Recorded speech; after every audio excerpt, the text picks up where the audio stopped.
In my role as global government and public sector leader in Ernst Young, I actually often use the example of Singapore to talk about that combination of short-term direct management on a day-to-day basis, but a very, very deliberate focus, a choice that they are making to also be very, very focused on long-term issues. And the whole engagement that the Singaporean government and the Singaporean civil service has with the concept of scenario planning and deliberately looking at what might the future look like and what do we need to get ready for and what do we really want to avoid to happen and how might we do that is actually something that I think governments elsewhere can learn from.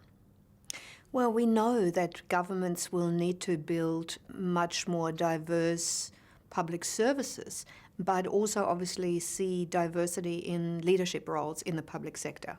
And so what does diversity mean? I mean, obviously we're talking about diversity of age, we're talking about diversity of gender, we're talking about diversity of cultural background, thinking, of course. Diversity of thought is ultimately what governments are after here.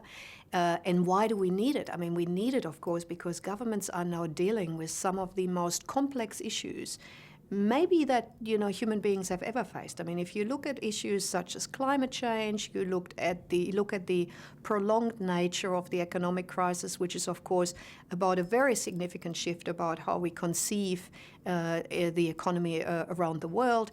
If you look at other issues such as food security, for example, these are all big long-term systemic issues that really need a long-term focus, but also that aren't easily fixed.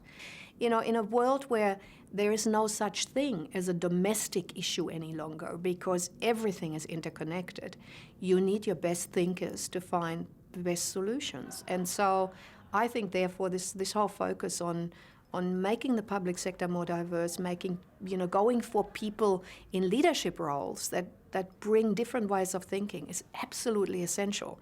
Now, I think some governments are clearly trying to do that, but that's big change. I mean, that's a very different concept to how we have historically thought about civil service or public sector careers.